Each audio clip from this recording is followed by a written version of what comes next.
Think about it. From massive, multi-million-dollar business deals all the way down to the terms and conditions you mindlessly scroll past online, our lives are just built on a web of promises. But what actually happens when one of those promises gets broken? Well, today, we're going to dissect the anatomy of a contract to figure out what you've really agreed to. So let's start with a fun one. You've all heard the slogan, Red Bull gives you wings. But let's be real. If you down a can and don't immediately start flying, can you sue them for breaking a promise? And yeah, the answer is obviously no. But why?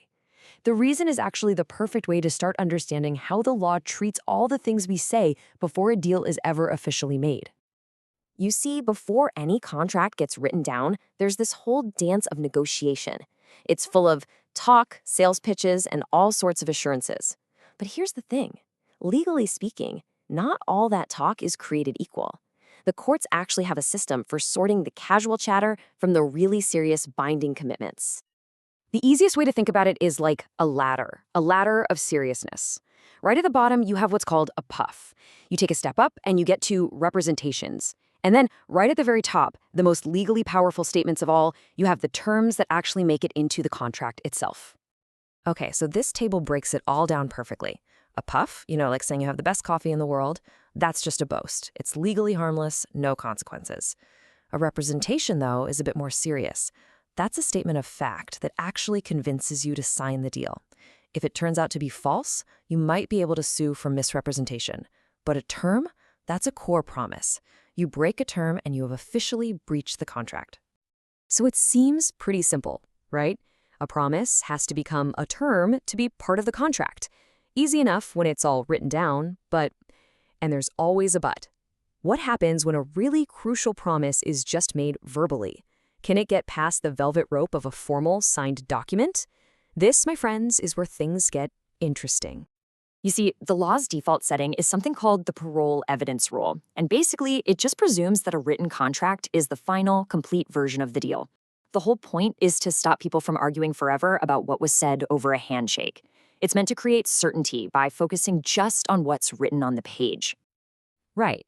But what if that verbal promise was the only reason you signed that contract in the first place? Does the law just ignore it? Well, the courts realized this could be seriously unfair, which brings us to a fascinating case that involves some very, very unlucky cargo. So in this case, J. Evans & Son, a shipping company's written contract was pretty vague about how they'd transport their clients' goods, but they made a very specific verbal promise. They said, "We will transport your goods below deck." Well, guess what happened? The goods were stored on the top deck, a storm hit, and everything was lost at sea. And suddenly, that verbal promise became the absolute center of a huge legal fight. And what the court decided was huge. They ruled that the oral promise was so important, so critical to the deal, that it actually overwrote the written contract. They didn't just look at the paper. They looked at the holistic circumstances, the whole picture. It was a clear signal that sometimes what's said can be just as important as what's written.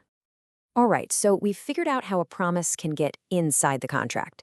But now for the next question. What happens once it's in there? Because as you're about to see, not all terms are created equal. Some are so fundamental that they form the very heart of the deal, and these are called conditions. A condition goes right to the root of the contract. Let's go back to that idea of building a house. The foundation is a condition.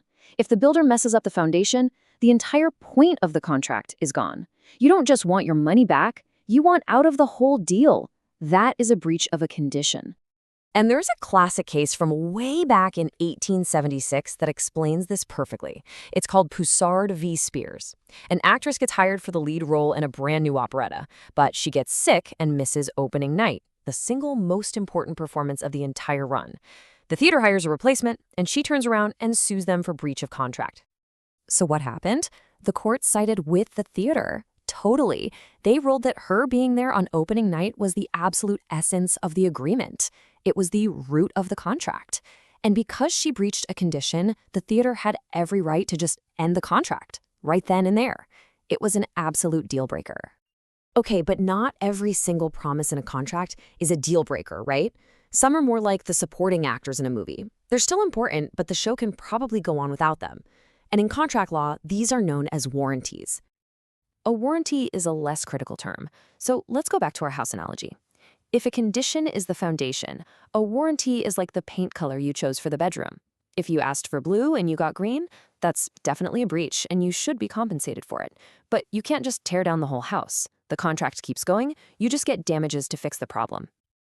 And you won't believe this, but in the very same year, a super similar case popped up. Bettini v. Guy.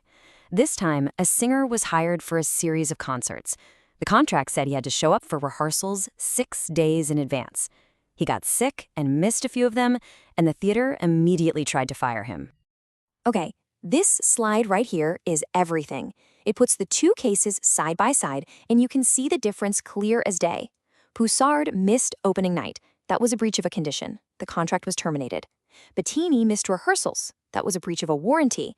The court said the theater couldn't fire him. They could only sue for any damages they suffered. It's a perfect illustration. One breach ends the contract, the other just leads to compensation. So, we've got the big deal breakers, conditions, and the smaller stuff, warranties. But what about everything in between? All that gray area? Sometimes a term is so complex, it's really hard to label it up front. And for this, the courts came up with a really clever, flexible third option. This third category is the innominate term, and innominate really just means unnamed. So instead of trying to decide if a term is a condition or a warranty from day one, the court takes a wait-and-see approach. They actually judge the term based on the real-world consequences of breaking it. And the way they figure it out is actually pretty straightforward. It's like a checklist. First, a term is breached. Then the court looks at the actual impact of that breach. And they ask one simple question. Did this breach deprive the innocent party of pretty much the entire benefit they were supposed to get from the contract? If the answer is yes, they treat it like a broken condition and the contract can be terminated. If the answer is no, they treat it like a broken warranty and it's just damages. It's a super pragmatic solution for today's complex contracts. So if there's one thing to take away from all of this, it's this. From the casual puff in an advertisement to the deal-breaking condition at the heart of an agreement, the type of promise you make, or that's made to you, directly determines the legal consequences if it's broken. Understanding this whole hierarchy is really the key to knowing your rights and your obligations in any deal you make. So the next time you're about to sign on the dotted line or even just make a simple verbal agreement, just pause for a second. Ask yourself, which of these promises are the absolute foundation of this deal, and which ones are just the paint on the walls? Because knowing the difference, that's everything.